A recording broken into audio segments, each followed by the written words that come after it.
Bonsoir tout le monde. Erev Tov à tout le monde. La Géoula, de Géoula de Purim jusqu'à la Géoula de Pessah, nous avançons de jour en jour. Et donc, on continue à ajouter, à se renforcer, à vivre avec Mashiach, comme le Rabbi nous demandait donc de vivre constamment avec Mashiach. Et donc, je vais prendre quelques minutes pour vous dire qu'il faut vivre avec son temps. Et nous avons lu donc Shabbat dernier, Parashat Para. Revenons un petit peu sur ces enseignements qui sont tellement forts, sur lequel Yerushalmi nous dit la chose suivante. Pourquoi est-ce que nos Chachamim nous demandent de lire dans la période para? Parce qu'elle s'appelle chez Itaratan, chez le Kol Israël. Moins un peu étonnant, le fait d'apporter la para d'Ouma, c'est la tara du Klal Israël. C'est tout le Klal Israël le dit. Bon, de manière simple, al pi halacha, les développements chronologiques se déroulent de manière normale, évidente, logique, à savoir qu'il faut être tahor pour apporter le Korban Pessah. Si on est en état d'impureté, on ne peut pas apporter le Korban Pessah, il faut attendre Pessah Sheni, comme vous le savez. Le problème est que le Yerushalmi nous dit que c'est la tara du klal de tout le Kol Israël. Or, c'est une halakha que nous avons dit et répété, en particulier à l'époque de Hanouka, que lorsque le roi du klal Israël, tout le klal Israël est en état d'impureté, on peut apporter des corbanotes en état d'impureté. Donc, cela voudrait dire que si on est là par chaque para, ce n'est pas pour rendre pure la majorité du clan Israël, c'est pour la minorité. Parce que si la majorité est impure, il n'y a pas besoin de la vache rousse pour les purifier. On peut aller au Beth Amikdash, on peut faire le Korban Pessah en état d'impureté. Alors pourquoi le Yerushalmi insiste sur le fait que c'est la Tahara du Kol Israël, que tout Israël doit se purifier? Mais non, c'est un miout seulement, une minorité. Il y a des explications extrêmement profondes sur la Paradouma. La brûler entièrement, elle a des particularités tout à fait hors normes. Il faut la brûler entièrement, prendre donc la cendre, la mélanger avec l'eau vive, avec le maïm chaim, ensuite asperger celui qui est tmémet, celui qui est tamé parce qu'il aurait touché un mort. Et donc, la paradouma vient pour enlever cette impureté qui s'appelle la mort. Et forcément, puisque le Yerushalmi nous dit que c'est la tara du peuple d'Israël, ça veut dire qu'on parle d'une tara qui est beaucoup plus générale que le fait d'avoir touché un mort, qui concerne qu'une petite minorité de la communauté. Il y a un Tzemar Tzedek dans Oratora qui nous dit la chose suivante. Pourquoi ça concerne tout le cas d'Israël, la vache rousse? Ça concerne le cas d'Israël parce qu'elle est cachour, elle est liée avec un yesod fondamental, avec un principe fondamental de la Torah, à savoir la tchouva. On le dit, on le répète, c'est pour la tchouva et Kippour, et toute notre vie on fait tchouva. Mais on va donner, si vous voulez, notre moussach, notre manière d'expliquer la chose. La faute, en particulier le fait d'être mémet, la faute crée une petite mort en chacun d'entre nous. Pourquoi? Parce que la faute, elle crée un nitouk, un décollement, si j'ose dire, entre le juif, la neshama du juif et Dieu. Et précisément, la cérémonie de la vache rousse, elle est là pour recoller ce nitouk-là, ce décollement, ce détachement.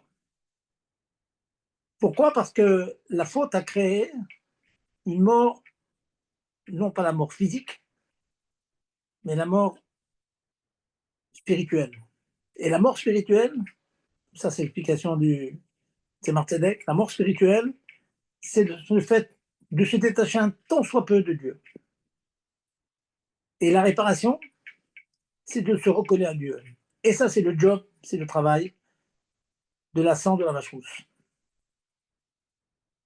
Pourquoi? Tout simplement parce que on pourrait penser que la faute est attachée au pécheur, à l'homme qui pêche, l'homme qui transgresse, mais celui qui est toujours tzaddik, qui fait que les mitzvot, il n'est pas shayach à cela.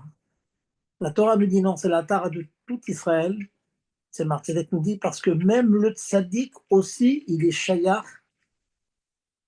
à ce mitouk d'Hachem. Il suffit non pas de faire traduction des fautes, mais ne serait-ce que se détacher un temps soit peu, se déconnecter un temps soit peu, se déconcentrer un temps soit peu à notre lien profond avec Dieu, à l'image de nos avots, sur lequel le Tanya nous dit que pas un réga, pas une seconde de leur vie, ils ont détaché leur connexion avec Dieu, mais vous savez bien que non, des fois on déconnecte.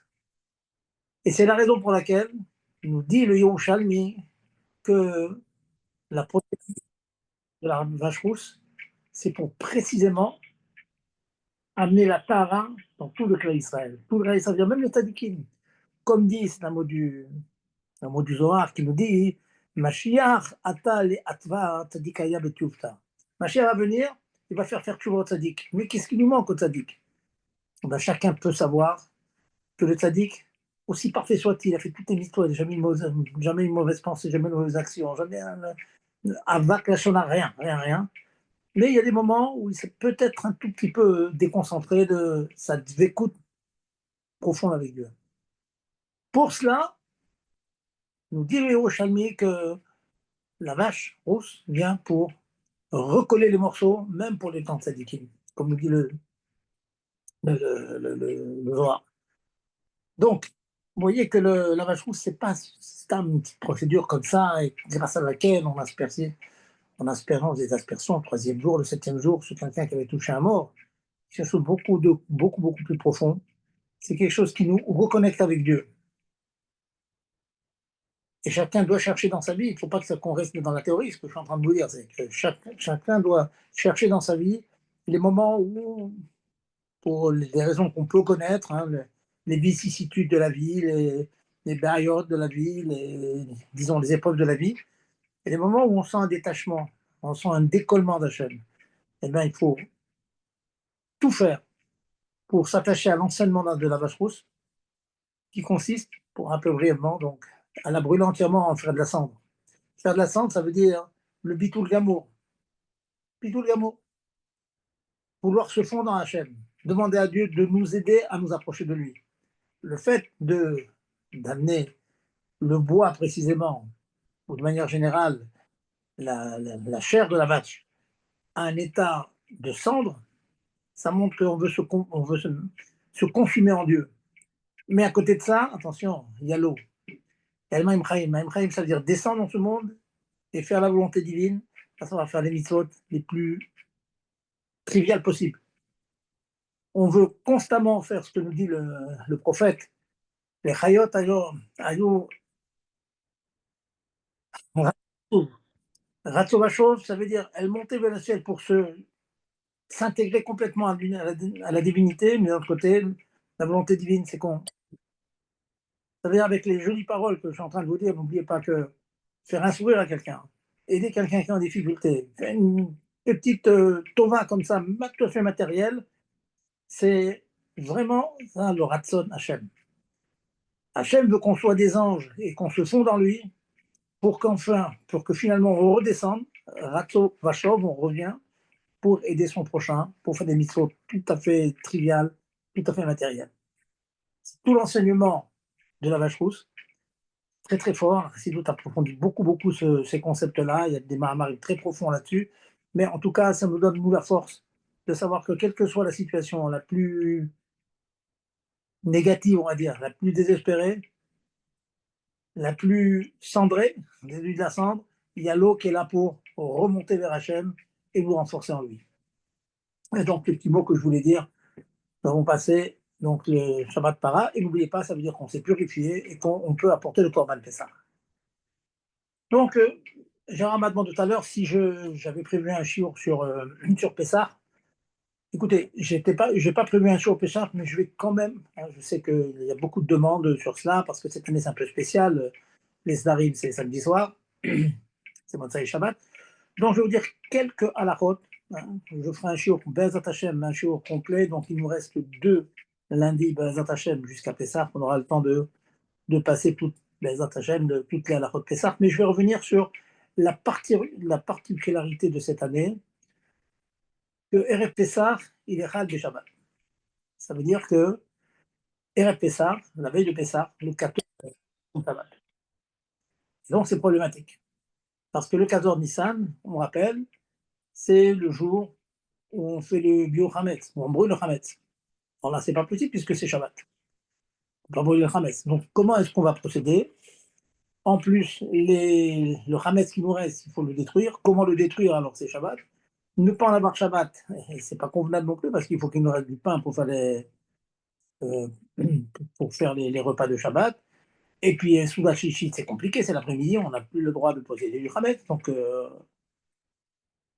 on a des problèmes avec Simona. Donc, je vais vous dire brièvement, encore une fois, donc, Hashem, on reviendra plus profondément sur cela, mais pour que les gens, donc, rassurer les gens qui veulent savoir comment, en gros, on procède, eh bien, le procédé est le suivant. Déjà, la Bdikat Hametz ne se fait pas vendredi soir, hein, Kamouvan ou Pachout, hein, comme c'est évident. Elle se fait donc la veille, donc c'est jeudi soir. C'est pas hors les Arba Hazar, mais du 14, ça va être du 13. C'est obligé, c'est donc jeudi soir. Après l'abdika, on fait le bitoul, d'habitude. On fait le bitoul, et dire Kal Khamira, des Kaberchut, etc. Et on fait extrêmement attention de mettre de côté les Hametz que l'on a trouvé, les 10 morceaux, on les met de côté, et on va les brûler aussi. Donc on est mercredi, on est donc jeudi soir, donc le jour de 14 Hametz, et on garde de côté donc les morceaux que l'on va brûler, et puis le pain que l'on va manger dans les repas, vendredi soir et samedi matin. Eh bien, on est vendredi matin,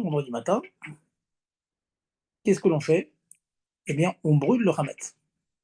On brûle le Hametz. D'ailleurs, il y a des problèmes pour les rabbinines qui font la vente du Hametz pour savoir exactement à quelle heure on fait la vente. Donc, on brûle le Hametz, mais on ne dit pas. L'habitude, c'est qu'on brûle le Hametz aux mêmes horaires que les années où Pessah tombe un jour normal, qui ne tombe pas samedi soir. On garde les mêmes horaires, bien que tout le vendredi, donc il nous est permis de manger du Hametz le vendredi, mais on le brûle donc le vendredi matin à l'heure habituelle. Voilà. Donc les mots du Shulchan Aruch, באותו זמן שהוא שורפו בכל ערב Pessah, à la même heure où c'est que tous les jours, tous les Pessah. Mais on ne dit pas la formule à ce moment-là, donc un petit détail, on ne dit pas la formule Kal Khamira, tout simplement. On dit Kal Khamira le deuxième, le Rev Shabbat le matin, c'est parce qu'il n'y a plus de Hametz après. Là non, on a encore du Hametz qu'on va manger pendant Shabbat. Donc on ne dit pas la deuxième fois la formule. Quand est-ce qu'on le dira? La deuxième fois qu'on dit Kal Khamira, ça sera le Shabbat après le repas du matin. Après le repas du matin, il ne va plus rester du Hametz. Et donc, le Hametz qui reste, on va voir après, qu'est-ce qu'on en fait? Donc on s'arrange, tâchez d'avoir des calottes qui ne soient pas trop grosses, de telle sorte qu'on les mange entièrement. Et si, comme ça peut arriver quelquefois, il en reste, il n'y a pas trop de solutions, hein, parce que les brûler n'a pas question, c'est Shabbat. Le sortir de ses choix, c'est compliqué, hein. Il y a des endroits où il y a des hérovines, mais en France, on n'a pas le droit de porter, on ne peut pas sortir de la maison. Donc, Shulchan prévoit qu'on met ça dans le bêta qui sait. Les miettes qui vont vous rester, donc. Je répète, donc, vendredi soir, on mange normalement, on mange du pain, chacun aura sa petite rala.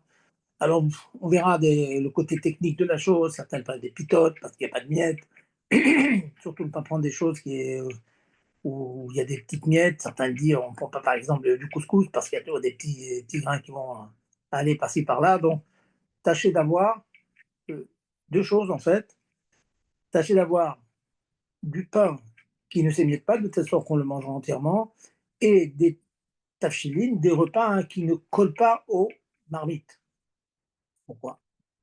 Tout simplement parce qu'imaginez que vous fassiez un plat de pâtes, il sera interdit donc de nettoyer cette marmite si les pâtes sont collées au fond de la marmite.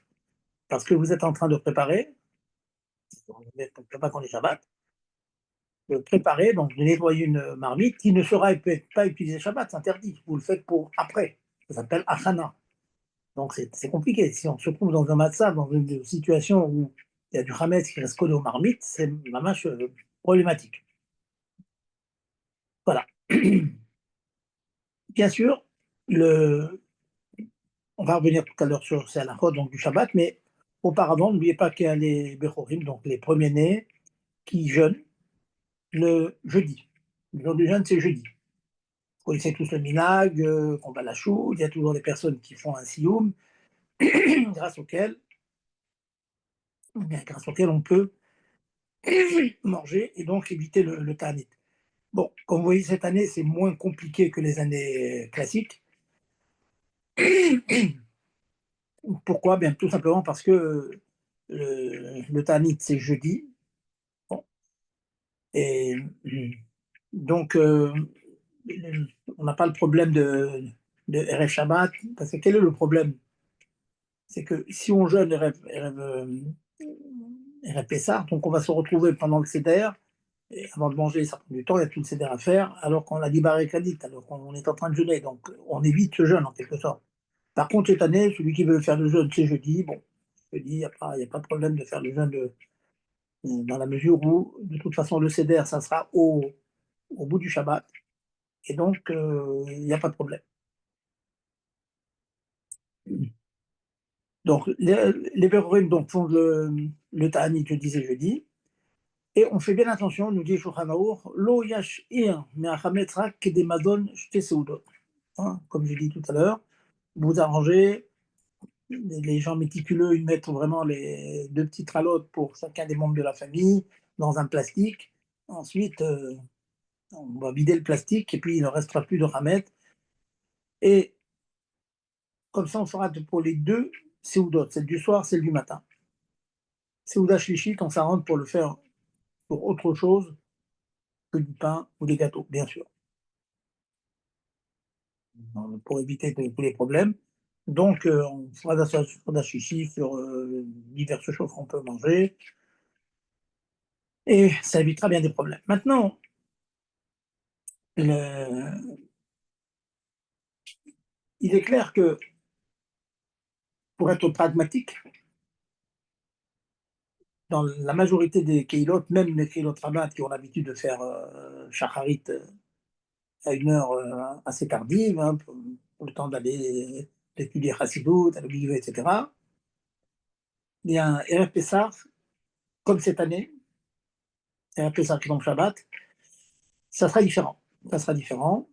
Donc, on fera la tfila plus tôt, de telle sorte qu'on ait le temps de rentrer à la maison après la tfila et faire le repas de Shabbat matin avant l'heure. Alors, l'heure, ça va être variable selon les régions, selon les minagim aussi. Il y a plusieurs manières de compter les heures. Donc, regardez dans l'endroit où vous êtes. Certainement, vous avez des tableaux, vous avez des carnets qui vous donnent les horaires. Donc, il faut prier plus tôt, de telle sorte qu'on puisse finir le repas de Shabbat matin, donc après la tfila et avant l'heure d'interdiction de manger du Hametz. Voilà. Et encore un mot du site du Shulchan Aruch. En levachel bishvi Shabbat zo, tachil Hametz chez Darkol Idabek. Ne pas cuire quelque chose comme, comme des pâtes, par exemple, des choses qui vont rester collées aux marmites parce qu'on n'a pas le droit de les nettoyer. Une fois qu'on a fini donc le repas, on fait bien attention de secouer ses vêtements, qui n'est pas le moindre outrage. Je pense que des mamans méticuleuses, elles vont s'arranger pour que les enfants ils mangent leur pain dans un plastique, etc. Bon, chacun a ses habitudes. Ou en tout cas, si à nos pieds, à table, il y a encore des miettes, on, on ramasse tout ça, on balaye, on ramasse et on met dans les toilettes et on tire la chasse. Voilà. On fait bien attention de se nettoyer la bouche, qu'il n'y ait pas de traces de Hametz, parce que vous savez, le Hametz, c'est mâcheux, petit peu, donc il ne faudrait pas quand même que le soir, il reste quand même un petit macho, un petit quelque chose dans la bouche qui sera extrêmement problématique. Voilà. Et dernier point, je vais prendre vos questions. Voilà. Encore une fois, je suis très court ce soir, je voulais juste vous rappeler les problèmes qui sont posés. C'est que vous savez qu'il est interdit de préparer de Yom Tov pour Shabbat ou de Shabbat pour Yom Tov. Donc, il est clair que dans la mesure où Shabbat, c'est Shabbat et le samedi soir, c'est Pessah, il sera interdit de préparer quoi que ce soit de Shabbat pour Yom Tov. Donc, aussi bien dresser la table pour le Seder et préparer certaines nourritures, certaines choses que l'on a l'habitude de faire Erev Pessah quand il tombe un jour de Chol, mais quand il tombe un jour de Kodesh, comme c'est Shabbat en l'occurrence, donc on ne pourra pas le faire. Donc c'est un sourd les Achin, Mi Shabbat et Yom Tov et Lachen, c'est pourquoi Lo yavi beshabbat zo et un matzot ve'ayayin ve'kla Pessah. Donc il ne faudra pas apporter, par exemple, dans les endroits où on porte, apporter donc Shabbat pour le soir, donc pour dimanche, pour Pessah, les matzot, etc. C'est une nachana. On n'a pas le droit d'être méchine de Shabbat pour Yom Tov, ni de Yom Tov pour Shabbat. Voilà, donc je voulais prendre quelques minutes sur les halakhot Pessah. Si vous en avez quelques-unes, mais qui ne touchent pas l'ensemble des halakhot, encore une fois, parce que c'est toute une construction que les attachements va faire. On va revenir donc les 2 semaines qui viennent sur les quantités à manger, les quantités à boire, le temps, etc. Vous savez que c'est un chiot qu'on donne chaque année et sur lequel il faut dire Chazorba et Chazorba. Il faut toujours réviser parce que sinon on l'oublie tout simplement. Donc on va revenir sur tout cela, mais déjà je voulais vous donner la particularité de cette année, à savoir que le Seder c'est Motzai Shabbat. Y a-t-il des questions là-dessus? Oui, Rav Zerbib, Oui. est-ce que, en fait, le goy à qui on vend le Hametz, que le Hametz est vendu, prend effet qu'après Shabbat, puisqu'on n'a pas le droit de posséder? Alors, euh, ça je vous rassure, hein, c'est que il y a plusieurs minagim dans cela, mais en général, le Hametz que l'on garde pour le manger, il n'est pas vendu celui-là. Vous voyez, il n'est pas vendu celui-là. C'est-à-dire, tout un coup, bon, je ne veux pas rentrer dans ça parce que c'est vraiment des problèmes des rabbinim, c'est qu'en principe, Shabbat, on n'a pas le droit de faire des kinyanim. Donc, il faut que ce soit vendu auparavant, avant Shabbat. Et donc, théoriquement, ce que l'on garde, théoriquement, il n'est pas vendu. J'expliquerai la semaine prochaine, des fois, c'est au cas où il y a des oubliés, comment est-ce qu'on résout le problème. Mais théoriquement, il n'est pas vendu. Donc, vous pouvez le manger, ne vous inquiétez pas. Maintenant, il y a d'autres solutions, je dis tout de suite. On peut dire que par précaution, on peut s'arranger avec le goy. Encore une fois, je vous dis, ça dépend des minagim et des habitudes de chacun. On peut vendre tout le chametz, même celui qu'on va manger au goy, et on dit au goy qui nous donne la permission de manger ce chametz. Ça existe aussi. Voilà, il y a tout un éventail de possibilités. Et je rentrerai sans doute plus dans le détail la semaine prochaine d'Azat Hashem. Autre question. Oui, alors si on prépare pas à Shabbat pour Yom Tov, je comprends, je sais. Donc on prépare, est-ce qu'on peut préparer jeudi? Oui. Sinon, quand on va préparer? Ah, si vous prenez des repas, bah, il y en a beaucoup qui. Si vous préparez ici et puis la pluche des légumes et tout ça, c'est bien bon, bah, bien sûr. Ou bien on le fait à la Yom Tov même. Il y en a que pendant le mari va à la choule, et ben, il y a toute une équipe à la maison qui épluche, etc. Mais les choses où il faut vraiment une vraie préparation, ça doit être fait avant, absolument, depuis jeudi, oui. Puis avant. Très bien. Voilà. S'il n'y a pas d'autres questions, moi, rassurez-vous, hein, je vous dis, on fera quelque chose de complet, de chalem, dans les temps à venir pour Pessar. C'est des choses qu'il faut revoir tout le temps, tout le temps. Surtout les Idorim, hein, j'insiste chaque année qu'on est sûr de manger les qualités, mais les quantités, le temps, ça c'est. N'oublions pas qu'on a des mitzvot de Horaïta, hein. Il n'y en a pas 36 de mitzvot d'Horaïta. Hein. Il y a donc de nos jours, il reste quoi comme mitzvot d'Horaïta? Il reste manger de la matzah. Et rappelez-vous, c'est le Sipour des Tziat Mitzrayim. Le Rav Poskin pense que le fait de dire la Haggadah, c'est une mitzvah de la Torah. Donc, on va la Kavana, de l'acuité, il faut que les femmes l'écoutent bien parce qu'elles sont chayérettes aussi. Donc voilà, je vais revenir sur les mitzvot essentiels. Voilà. Excusez-moi, j'ai une petite question. Juste, bon, c'est pas concernant tout à fait Pessah, mais comme vous avez parlé de Hachanot, de Shabbat, Hachol, alors d'une manière générale, je vous donne un exemple comme ça. J'ai pris j'ai utilisé une cuillère, donc Shabbat matin, et je l'ai posée dans le lavabo. Est-ce que j'ai le droit de la rincer juste pour que la propreté, pour pas me laver directement, voilà, dans le lavabo, utiliser ce lavabo-là? Est-ce que ça s'appelle, si je la rince et je la mets sur le côté, ça s'appelle préparer pour la semaine ou pas?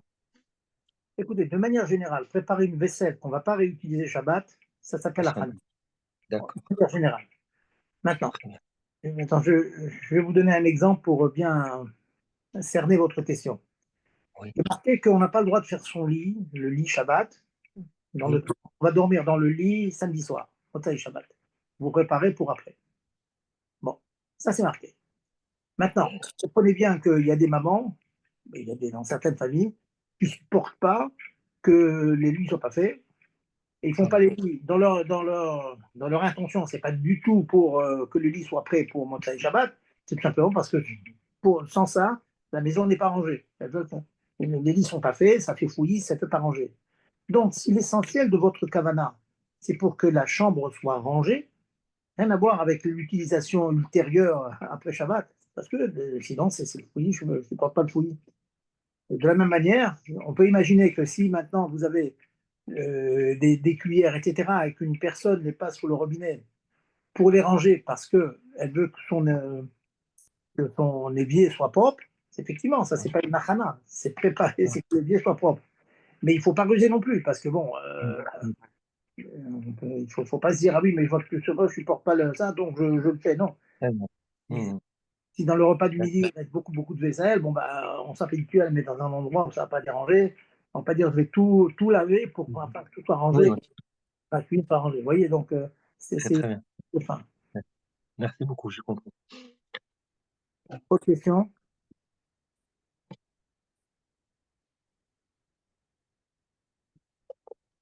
Bon, si déjà on peut laisser pour Shabbat, on a commencé, je voulais revenir sur les questions que je vous posais la semaine dernière. Et j'ai eu beaucoup d'échos, beaucoup de gens demandent, hein, parce que c'est des petits, ce qu'on appelle piskédinim, mais qu'il faut connaître, quoi. C'est des piskédinim qu'il faut connaître. Donc, je vais revenir sur euh, certains piskédinim. Et voilà, c'est une question qu'on m'a demandé récemment. On engage, entre guillemets, des jeunes filles qui s'occupent des enfants pendant la tefila. Bon, Hachem, c'est une bracha. Les enfants de Tchaïté, ils sont assis avec les jeunes filles qui s'occupent des enfants dans une petite salle à côté pendant que la Keila fait la tefila. Alors, ces jeunes filles, bon, elles sont bossées avec Nefesh, bon, Hachem, donc tout travail mérite salaire, voilà, on les rémunère. Et la question qui se pose est la suivante. Première question, c'est est-ce qu'on a le droit de leur dire, voilà, si vous travaillez 2 heures, on vous paye 2 heures, 3 heures, 3 heures. Première question. Et on a la même question avec la femme de ménage non juive qui vient, ou des fois c'est un homme de ménage, un gros travaux, après Fabringen, il faut tout nettoyer, il faut remettre la choule en état, etc. Et il est payé à l'heure aussi. Est-ce qu'on a le droit de lui dire, voilà, tu as travaillé 2 heures et demie, je peux payer 2 heures et demie, bien sûr après Shabbat, mais dire qu'on lui paye des heures de travail pendant Shabbat? Question simple et très fréquente. Alors sachez qu'ici, il y a une finesse dans cette halakha, c'est qu'il y a une différence entre payer à l'heure un non-juif et payer à l'heure les avdil un juif. Si on paye à l'heure un juif, bien sûr, entendons-nous, on le paye pour un travail qu'il est permis de faire pendant Shabbat. C'est-à-dire, bah, il garde des enfants. Garder des enfants, c'est permis. Maintenant, c'est du bon de son temps, il est payé, c'est un job, un travail. Eh bien, sachez que quand c'est un juif, les Chachamim ont exigé que la paye de ces heures en question de travail pendant Shabbat soit incluse dans un travail plus global qu'on appelle Srar Shabbat Be'avla'a, récompense, salaire shabbatique avalé dans un travail plus global. Bon, pas très, très exigeant, ça veut dire on sait qu'on va travailler 2 heures, 3 heures. En général, très souvent, après Shabbat LZ, ou avant Shabbat LZ, elles mettent les tables, elles préparent les livres, les svarim, avec lesquels elles vont enseigner aux enfants. Elles viennent préparer un petit peu les assiettes, parce que les enfants, bon, ils vont manger.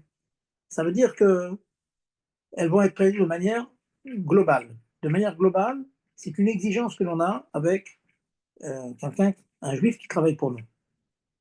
Oui, donc s'il y a un traiteur, c'est très bien, il y a des traiteurs juifs qui aiment Brit Mila, donc ils s'occupent que toute la nourriture, ils viennent, ils envoient des serveurs, etc. Mais tous des juifs qui vont faire ce travail-là, ils vont être payés pour le travail qu'ils font. C'est quoi? Ils servent, ils servent, des choses tout à fait permises. Eh bien, il faut les payer aussi du fait qu'ils amènent le matériel, et qu'après ils vont ramasser tout. Travail global, qui inclut un travail hors Shabbat. Sinon, si on dit voilà, ils ont fait 2 heures Shabbat, on paye 2 heures, 5 heures Shabbat, 5 heures, c'est interdit. Ça s'appelle Schar Shabbat, Belo Avla, les Yehudi, Assour, interdit. Par contre, ce même travail demandé à un non-juif peut être fait Bli Avla, sans Avla.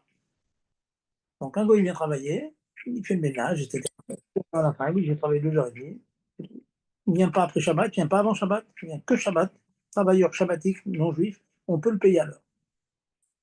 Ça fait partie, en quelque sorte, des coulottes, des permissions que les Chachamim ont données à l'interdiction des Rabbanan de Amir Goy.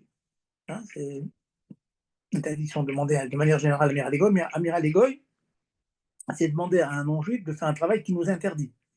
Quelquefois, c'est permis. Bon, comme ça, on a vu plusieurs fois les principes. Shvout, c'est une mitzvah. Bon, ça, c'est permis. C'est pas l'Amir Goy. Mais Amir Goy, demander à un goy de faire un travail qui est permis pour nous, mais qu'on ne veut pas faire, servir à table, mettre la table, débarrasser la table, etc., etc., et qu'il est payé à l'heure pour ça, ça, c'est permis avec un non-juif. Ça fait partie des hétérines de Amir Goy. Un point intéressant. Est-ce que vous avez des remarques sur cette halakha? C'est clair? Vous vous rappelez donc? Pas de questions. Alors, je vais vous dire donc les questions les plus fréquentes qui me sont posées. Une deuxième, c'est une personne qui est malade et qui a un traitement. Pourquoi faire? De faire des zricotes. Il faut lui faire des piqûres. J'ai déjà expliqué à de nombreuses reprises que pour employer pour utiliser un médicament quelconque, pour faire une piqûre, tout ce qui rappelle le lien de refoua n'est permis que si la personne en question est définie comme une personne malade. On appelle cholé chez Enbo Sakana. Sans sakana, bien sûr, sans danger de vie, mais malade, ça veut dire quelque chose qui est en général une maladie qui oblige à s'aliter. Grosse fatigue qui oblige à s'aliter. Une angine, on peut imaginer tout ce genre de maladies. On n'est pas en danger, mais on est malade. Alors là, la xéra de ne pas prendre des médicaments s'annule. On a le droit de prendre des médicaments. Donc on peut faire aussi une piqûre. Prendre un médicament, c'est comme prendre un médicament, on peut faire une piqûre. Mais est-ce qu'on peut faire une piqûre? Je n'y viens pas un juif, alors en l'occurrence. Est-ce qu'on peut demander, ou certaines personnes qui elles-mêmes peuvent s'auto-piquer, en quelque sorte, il y en a qui sont capables de le faire, bien sachez qu'il y a une différence entre une piqûre intraveineuse et une piqûre intramusculaire. Ça veut dire quoi? Si on pique dans la veine, c'est psychréché et étiadam. C'est sûr qu'il y a du sang qui va sortir. Comme c'est sûr qu'on va sortir du sang, donc c'est interdit. C'est un issou de la Torah. Et ça, on n'a pas le droit. Même pour un malade. Sauf bien sûr, s'il y a sakana, il n'y a pas de sakana. Sakana, tout est permis. Par contre, faire une piqûre intramusculaire dans le muscle, ou bien sous-cutanée, sous la peau, ça arrive souvent, il peut arriver qu'il y ait du sang qui sort. Mais ce n'est pas ce qu'on appelle psychréché, c'est pas sûr. Étant donné que c'est ce que l'on appelle davar shen mitkaben, la sortie du sang n'est pas faite bekavana, aucune intention de faire sortir du sang. Deuxième paramètre aussi, c'est pas psychréché, c'est pas sûr que la chose se fasse, donc c'est permis. En 2 mots, piqûre intraveineuse interdite, dans le muscle, sous la peau, permise. Pour un malade toujours. Alors on demandait, bon, ce malade, il a besoin de faire une intraveineuse. Alors, l'intraveineuse, un Issour Torah, je vous disais, la solution, c'est par un non-juif. C'est par un non-juif. Ça, c'est permis. On peut demander, je l'ai dit à plusieurs reprises, à un non-juif de faire même un Issour Torah pour un malade. Amira Legoy, les tzorer cholé, a filo cholé chez En Bosakana. Même un malade qui n'est pas en état de danger, on a le droit de le faire par un non-juif. Voilà. Espérons que ça n'arrive jamais. Bon, c'est des questions qui sont soumises tout le temps. Donc, il est bon de le savoir. Si maintenant vous allez me dire, ah oui, c'est pas possible, j'ai pas de gauche sur la main, alors là, c'est au cas par cas. C'est au cas par cas, on ne va pas parler de tous les cas possibles. Il est possible, il est parfois indispensable d'avoir des intraveineuses, et il n'y a pas d'infirmier non juif. Alors là, je vous dis, c'est au cas par cas. Il faut analyser parce que permettre de faire un Issour Torah par un juif, il faut vraiment analyser chaque cas. C'est vraiment le cas de dire, c'est au cas par cas. Voilà donc c'est les questions récentes qui m'ont été soumises. Est-ce qu'il y a une question là-dessus avant de passer à autre chose? Pas de questions? Allô, vous m'entendez? Gérard, vous m'entendez? Allô, allô? Pas du tout. On vous entend, on vous entend. Ok. Alors, j'avance maintenant dans donc, les questions que j'ai eues récemment. Il y a eu, je pense que vous en avez parlé la semaine dernière, mais je ne suis pas sûr, donc je vais la répéter. On a des méchitotes dans la chute, sur roue, on déplace. Alors, quelqu'un a demandé, mais comment se fait-il que vous ayez le droit d'installer des méchitotes sur roue entre les hommes et les femmes? Théoriquement, grâce à cette méchitza, vous pouvez faire mincha. Sans la méchitza, on n'a pas le droit de faire mincha en présence des femmes. Donc apparemment, c'est ce que l'on appelle, on en a parlé déjà, méchitza tamateret. Une méchitza qui m'attire quelque chose. Sans la méchitza, je ne peux pas prier. Grâce à la méchitza, je peux prier. On avait parlé à l'époque, rappelez-vous, je fais le birkat Amazon et un enfant qui ouvre sa couche à côté de nous, on a une soeur à côté, on ne peut plus continuer le birkat Amazon. Sauf si on met un paravent entre nous. Alors, il a demandé une bonne question, il a demandé, mais alors, quand je mets cette mérita, ça devrait être interdit, puisque c'est grâce à cette mérita que je peux faire ma tuile de mincha, donc c'est ce qu'on appelle une mérita à materet et zedamar. Ça me permet quelque chose que sans elle, je ne peux pas faire. Alors là, c'est l'occasion pour moi de vous expliquer quelque chose de délicat. Pour le concept de méritat à materet, il est marqué dans la halakha suivante. Si on a une souka qui a 3 méritot, c'est caché, une souka qui a 3 méritot, 3 murs, et que un de ces murs tombe, une plaque de contreplaqué, c'est mal bricolé, mal fixé, je n'ai pas le droit de redresser la mérita. Bien sûr, il n'est pas question de la fixer avec des vis, c'est interdit pendant Yom Tov ou Shabbat. Mais je vais mettre une chaise ou quelque chose, un objet un peu lourd, de telle sorte que la mérita va être plaquée, elle va tenir. C'est interdit. Pourquoi? Parce que cette mérita, quand vous la redressez, vous mettez cette souka qui n'était pas kshera, parce qu'elle avait que 2 méritot, et vous la rendez kshera en mettant 3 méritot. Ça s'appelle mechitza tamateret, une mechitza qui m'attire la souka. C'était rien, 2 méritot, c'est pas une souka, ça devient une souka kshera, interdit. Par contre, si vous avez, comme la majorité des gens, une souka complète avec 4 méritot, et la 4e tombe, il est permis de redresser la 4e et de la bloquer avec une chaise ou un objet un peu lourd. Pourquoi? La soirée est simple. La logique est simple. C'est que la mechitza que vous ajoutez la 4e, elle n'ajoute pas à la cacheroute de la souka. La souka était restée kshera avec 3 mechitot. 3 mechitot suffisent.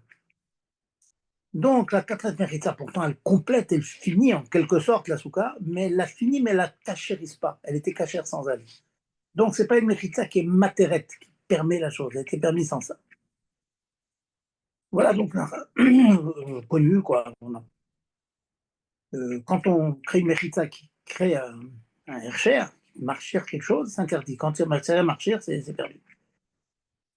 Alors, apparemment, comment se fait-il qu'on peut installer? C'est une bonne question qu'on m'a demandé ce balabait. Il m'a dit, mais comment ça se fait qu'on a ça, ça? On les enlève, on les remet, on mange, on prie. Comment ça se fait? Puisque on ne ferait pas la prière s'il n'y avait pas cette méritza entre les hommes et les femmes. Comment ça se fait? Alors la réponse est la suivante. Écoutez bien, c'est un point délicat. C'est qu'en fait, la soupa en question, quand elle n'a que deux méritot, c'est une souka psoula les gamrés. On ne peut pas faire la mitzvah. En mettant la troisième, je crée un reshoot. Je crée un reshoot. Un reshoot, ça veut dire qu'il est fermé comme ça, quoi. Et je cachérise la souka. Dans le fait de mettre mes méritot sur roue à la choule, il n'y a pas une halakha, c'est bien le point, il n'y a pas une halakha que les hommes et les femmes doivent être dans deux réchouillots différents pour faire milpa. Il n'y a pas une halakha comme ça. Alors quoi? On ne fait pas la prière s'il y a des femmes dans la même pied, dans la même choule. Dans le lien de la tfila, il n'y a pas un chiyuv, une obligation que moi je sois dans une pièce, que le minyan soit dans une pièce et les nashim soient dans une autre pièce. Ce n'est pas une lien comme ça, une lien que les hommes ne puissent pas voir les femmes. Ça veut dire que quand on met la mechitza, la fonction de la mechitza, ce n'est pas une fonction de créer deux réchouillots, de créer deux domaines, deux pièces. La fonction, c'est juste d'empêcher que les hommes voient les femmes. Donc finalement, je n'ai pas créé un reshoot. J'ai créé la permission de faire mincha, mais je n'ai pas créé un reshoot, propriété. Un domaine différent. Contrairement à la soukha, que quand j'ai que deux mechitos, je n'ai pas de domaine du tout. Quand je mets une troisième, je crée un domaine, ça c'est interdit. Et quand j'ajoute une quatrième, j'ajoute rien, parce que le domaine est créé avec trois. Voilà, en deux mots, pour résumer, donc retenez la svara, parce que vraiment c'est une question et que les gens ont du mal à comprendre parfois. C'est pour comment se fait qu'on peut mettre des méchitot comme ça, de tcheltini, autant de mots pour résumer, une méchita, les tzniout et mouteret. Parce que les tzniout, c'est pas du tout pour séparer les hommes des femmes, comme on dit. Pas pour les séparer, c'est pour pas les voir seulement. On ne peut pas être amené à les voir.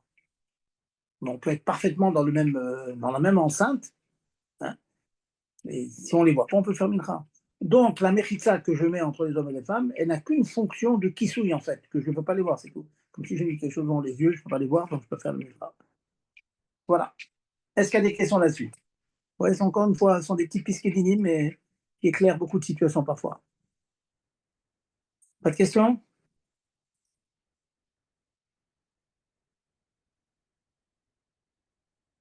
Non? Ok. Alors, euh, je vais revenir sur une ou deux halachot dans une chod bichoul. Encore une fois, hein, aujourd'hui, je fais mes asset, Mikola Machalot. Hein, j'ai glané toutes les dernières questions qui m'ont été demandées. Vous savez que on a l'habitude, lorsqu'on fait un café, un thé, on met de l'eau chaude. Une excellente habitude qui consiste à utiliser Kedishlishi seulement. Donc, l'eau du kumkum, que je verse dans un verre, et je peux faire, je mets dans un deuxième verre. Deuxième verre, ça s'appelle Kedishlishi, et puis on peut faire du café, du thé, ça évite bien les problèmes. Par contre, lorsque j'ai de l'eau dans le Kedisheni, vous savez très bien qu'on évite. On ne met pas le Nescafé dans le Kedisheni, beaucoup de choses qu'on ne fait pas dans le Kedisheni.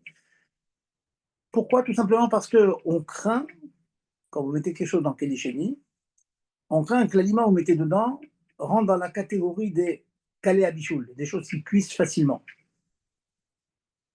Alors, bien que la Gemara affirme que la kélichénie est non mévachel, il ne cuit pas, mais oui, mais il y a des choses comme mévachel. Par exemple, on ne met pas des croutons, je l'ai dit plusieurs fois, on ne met pas des croutons dans la kélichénie parce que ça peut cuire. Parce que les croûtons, bien qu'ils ont déjà été cuits au four, mais c'est peut-être calé à bichout. C'est facile à cuire. Vous les mettez dans de l'eau bouillante, même de Kélichéni, c'est très chaud, c'est interdit.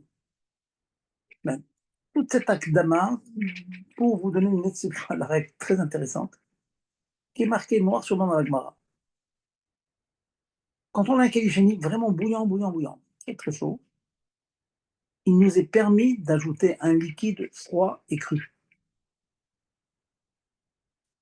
Les liquides, il y en a deux exceptions, mais c'est plus des exceptions sur lesquelles la Gemara affirme que Kélichéni on Vachem. C'est quelque chose d'extrêmement pratique. Si on a préparé, vous avez un bouillon qui va très très chaud dans Kélichéni, vous avez le droit de le refroidir en ajoutant quelque chose de l'eau froide du robinet. Vous avez un café, vous avez préparé un café imbuvable, vous êtes pressé de les sortir. Vous avez le droit d'ajouter de l'eau du robinet ou du lait froid, du lait du frigo. Ah, mais le lait, même s'il a été déjà bouilli, le lait UHT a déjà été bouilli, mais il a refroidi. Donc, yesh bichoul achar bichoul, dans d'avoir une chose de liquide, il y a du bichoul. Eh bien, si vous mettez cette eau froide dans un kélicheni très très chaud, cuit pas. C'est bon de savoir. On met rien d'autre. Hein. Sachez qu'on met rien d'autre dans le kélicheni, mais les liquides sont permis. Ça peut arriver. J'ai vu des fois des gens, on apporte dans le kélicheni un bouillon, etc. C'est bon de savoir qu'on pourrait rajouter un peu d'eau, un peu de liquide, un peu d'huile, un peu ce que vous voulez dedans, qui va refroidir votre café. Hein. Quand on est pressé, je connais des gens qui sont trop pressés, ils vont quitter la maison pour aller à la choule. Là, il y a un chiour avant la tuila. Donc, ils veulent avaler rapidement leur café. On peut ajouter du lait froid dans le café bouillant dans Kélicheni. Faites attention, pas dans Kélicheni cuit. Et dans Kélicheni, on peut. C'est bon de savoir cette chose-là. Hein, c'est une exception à la règle. Pas de questions? Pas de questions. Excusez-moi, Rav, j'ai une question, mais ça reste un peu concernant le verre en général. Est-ce que le verre, est-ce qu'on peut s'en servir pour le pavé, pas le pavé? C'est quoi le djinn du... Je sais pas si c'est hors sujet, on pourra voir ça une autre fois, je veux pas déranger, mais c'est juste que j'ai entendu quelque chose et je voulais savoir si nous, on fait... si pour nous, le verre, parce que le verre, ça absorbe pas, en règle générale. Hein, une assiette en verre, un verre en verre, etc. Alors là, vous posez une question, j'ai envie de dire classique, et qui est une très très grande marloquette dans les possibles. De manière générale, les Sfaradim qui sont attachés au Bet Yosef, au Meraber, à Yosef Karo, il est possible que Kedis Rochitano Boléa, comme vous venez de dire. Alors, dans le milieu ashkénaze, et bon, Mouchabad, vous savez que le Admour Zaken, dans l'immense majorité des cas, pas toujours, mais l'immense majorité des cas, il possède comme le Rama. Le Rama, lui, est Rochesh, dans le code Pessah, que tous les ustensiles en verre, on ne peut pas les cachériser pour Pessah. Il y a des cas où on peut les cachériser, mais il faut les cachériser. C'est une marloquette très, très connue. Ça veut dire effectivement, je connais des gens qui utilisent les verres aussi bien pour faire un café au lait que pour du côté viande. Il y en a qui font ça en se basant sur ce plat du Meraber que qu'Élise Rochit un bolaire. Mais dans le milieu Chabad, on est marqué bien. On a des verres pour le lait, on a des verres pour la viande. On sépare les choses. Bon, maintenant, même pour ajouter à votre question, dans la cachérisation, est-ce que le verre se cachérise? Pour ceux qui considèrent que le verre avale, est-ce qu'il se cachérise? Bon, alors là, ça aussi, il y a beaucoup de discussions. Alors, je vous dis la conclusion de grand procès qui s'appelle le Krim Gadim, sur lequel on s'appuie souvent, très très grand. Et il dit, à Pessah, on est marmia. On ne peut pas cachériser le verre. Par contre, dans l'année, on peut cachériser le verre. Donc, même dans le monde ashkénaze, si vous voulez, s'il y a des verres qu'on voudrait changer d'utilisation de verre viande, ou bien on a récupéré des verres comme ça de bonne qualité et qu'on a envie de garder, si on peut les cachériser, alors là, il faut savoir comment se cachériser le verre. Hein. Quelquefois, c'est 3 fois 24 heures dans l'eau froide, quelquefois dans l'eau bouillante. Bon, c'est bien une autre question. Par contre, à Pessah, non. Les conséquences de votre question, c'est tous les nouveaux feux en vitrocéramique. Les vitrocéramique, c'est du verre. Donc, ça voudrait dire qu'effectivement, ceux qui font comme le Psadim Mechaber, que le verre n'est pas boléa, donc il n'y a pas besoin de cachériser, on nettoie, c'est tout. Par contre, dans le monde ashkénaze, oui, il faut cachériser, on va acheter une nouvelle vitrocéramique. Il y a des grandes conséquences de votre question. Voilà. Ok, merci. Et pour le mikvé, on prend bracha, on est d'accord, hein. Pour le milieu, tu as entendu? Pour J'ai dit pour le mikvé, on met avec des kélis, on fait la bracha et on mélange avec. Et si on met du verre seul, on ne fait pas la bracha. Non, Est-ce non, que pas du tout. Non, non, c'est une question, hein? non, je viens de réagir à votre question. Vous en êtes sujet, quoi. Vous parlez plus de cachérisation, vous parlez maintenant de mikvé. Bon, vous parlez de mikvé. Le verre se trempe avec bracha. Ah, avec bracha, d'accord. Bracha. D'accord. Non, le verre se trempe avec bracha. Vous inquiétez pas, pas besoin d'avoir une fourchette en métal pour ça. Le verre se trempe avec bracha. D'accord. Et donc Chabad, le verre, il est parvé, il est khalavi, il est bassari. Il n'y a pas de. Voilà, ou Bassari, ou pas, absolument. On est Ok. Merci beaucoup. je vous en prie. Alors, autre question? Alors, on continue. Alors, j'en profite, hein, je voudrais brosser dans toutes les questions que vous m'avez demandées. Hein, je pense que ça, quand ce sont des questions qui sont demandées comme ça, c'est-à-dire qu'elles sont d'actualité, c'est bien d'actualiser les questions. Alors, une personne m'a dit, écoutez, j'étais dans la rue, j'ai mis la main dans la poche, et j'avais un objet auquel je tenais dans la poche. Et j'ai entendu qu'on peut poser cet objet dans la rue, dans ce qu'on appelle Makom Ptour. Qu'est-ce que c'est Makom Ptour? On va rentrer dans Ilchot Eruvin. Il a entendu qu'il y a des réchouillottes, il y a des endroits où le fait de poser un objet ne prête pas conséquence, c'est permis. Une personne qui sort dans la rue et qui trouve un objet dans la poche, s'il se débarrasse tout de suite de son objet et le pose par terre, il finit la melacha. En quittant sa maison, il a été rocker, il a déraciné l'objet de sa maison, il est sorti avec. Et la fin de la melacha, c'est de le poser dans la rue. Donc s'il s'arrête, il a posé dans la rue. S'il le pose par terre, il a posé dans la rue. S'il le pose dans un makom, dans un endroit qui s'appelle makom ptour, un endroit neutre, je vais traduire comme ça, il a vraiment minimisé le ISO. Il n'a pas fait le ISO. Il a déraciné, il a décollé l'objet de chez lui, mais il l'a posé dans un endroit qui est neutre. Alors c'est quoi cet endroit neutre dans lequel on peut poser l'objet? Alors je définis qu'est-ce que c'est cet endroit neutre. Pas compliqué. Vous avez un poteau dans la rue, un poteau. Un poteau en général, il a des dimensions inférieures. Oh, alors, je vous donne les vraies dimensions. C'est 4 farim sur 4 farim. Un téphar étant de 8 cm, 4 x 8, 32. Donc, si vous avez un poteau, un petit muret, quelque chose comme ça dans la rue, qui se promène dans la rue, et qui a donc une dimension de moins de 4 fachim sur 4 fachim, moins de 32 cm sur 32 cm, vous vous dépassez vous vous rendez compte, mettez la main dans la poche, un objet, un mouchoir, autre chose dans la poche, vous enlevez le mouchoir, vous le posez sur cet endroit-là. Vous avez complètement éliminé le ISO. Vous avez sorti de la maison, vous avez shooté dans ma Comtour. Ma Comtour, c'est permis. Voilà. Comme intéressant de savoir, donc, rappelez-vous hein, que en cas d'urgence, on pourrait poser l'objet sur ma Comtour et on a évité le ISO.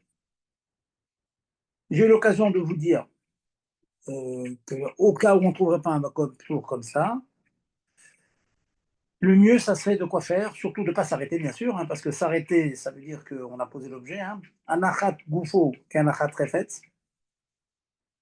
Arrêter son corps, c'est comme arrêter l'objet. Les aniar, c'est posé par terre. Donc, qu'est-ce qu'on fait? Vous devez vous débarrasser de l'objet en le posant avec un chinouille. Donc, vous avez fait la mlacha avec un chinouille. Donc, on est descendu d'une madriga du ISO. Donc, vous prenez le mouchoir et vous le jetez comme ça, qu'à la arrière derrière l'épaule. Ça, si l'objet n'a pas une grande valeur, ça ne vous dérange pas de vous en débarrasser. Et j'ai eu l'occasion de vous dire, donc, à d'autres occasions, c'est tellement fréquent cette chaîne-là, donc je le répète souvent. Eh bien, si l'objet en question que vous avez sur vous, il est précieux, vous y tenez, ça peut être même une carte vitale, carte bancaire, ou autre chose. Alors, ce qu'il faut faire dans ce cas-là, il faut courir, en tout cas marcher très très vite.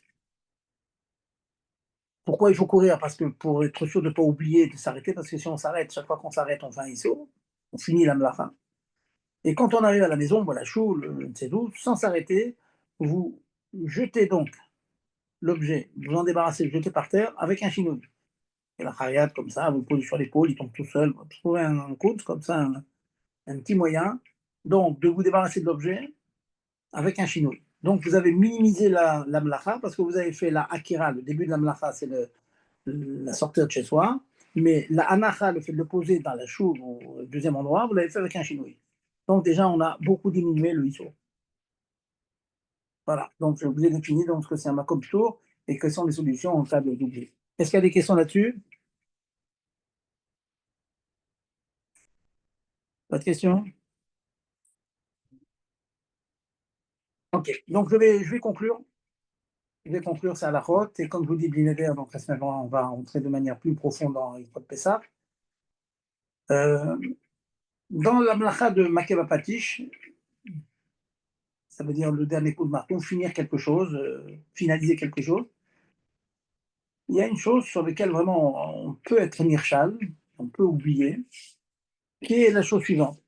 Récemment, quelqu'un qui a taché sa chaussure, il tire un peu fort, le lacet c'est cassé. Il a enlevé le lacet, il est allé chercher un autre. Et mieux que ça, il n'avait pas un lacet neuf, il a pris un lacet d'une autre paire de chaussures à lui. Et il a finalisé sa chaussure avec un lacet qui venait d'une autre chaussure. C'est interdit. C'est dommé à un macabre patish. Il a en fait redonné la possibilité à sa chaussure de fonctionner normalement, à savoir avec le lacet. Ouais, c'est des halakhot bizarres hein, que je vous dis ce soir, qui sont glanés un petit peu à gauche à droite dans le Shulchan, mais qui arrivent tout le temps. Et, changer un lacet, ça paraît complètement innocent, complètement anodin. Ah non, on peut rentrer dans un ISO. Donc, en espérant que ça arrive jamais, mais si ça vous arrive, sachez que ceci est interdit. Et pour finir, une autre, c'est que ça vient de me venir cette halakha, c'est qu'un enfant, il avait tellement essayé d'enlever, de desserrer le lacet de sa chaussure, et finalement, il a embrouillé complètement le nœud, et c'est impossible d'enlever la chaussure. Impossible, impossible. Si c'est impossible d'enlever, c'est un double nœud qui se fait un triple nœud, sachez qu'il y a une possibilité, s'il n'y a vraiment aucun autre choix, on peut le défaire, même si c'est un nœud compliqué, parce qu'il s'est fait par inadvertance. Donc, ce n'est pas un Kesher chez Kayama. Si on peut s'arranger pour le défaire, on peut le défaire. Et si c'est impossible, on peut prendre un couteau et couper le lacet, c'est permis, pour libérer le pied de l'enfant en question. Voilà. Est-ce qu'il y a d'autres questions? D'autres questions? Bon, alors on va boucler notre... Pardon, ce que vous venez de dire pour la chaussure, c'est valable que pour un enfant ou... Non, de couper le non. Si vous ne pouvez pas enlever la chaussure, vous pouvez même pour un adulte. En général, l'adulte il mange en forçant pour enlever la chaussure. Et effectivement, si maintenant il n'a pas d'enlever la chaussure, il faut déchirer la série. D'accord, merci. Voilà. Alors, messieurs, bonne semaine. Hein, on s'approche de Shabbat Mevachim, donc on va être Mevarech au mois de Nissan, mois de Nissim. Hein. Il faut se dépasser encore une fois. Toujours se dépasser, toujours aller au-dessus de ses forces, au-delà de ses forces. Et même si nos forces sont limitées, ben, on continue. Hein. On a le rabbi qui nous porte sur ses épaules. Et donc, avec tous les biorines qu'on donne, je parlais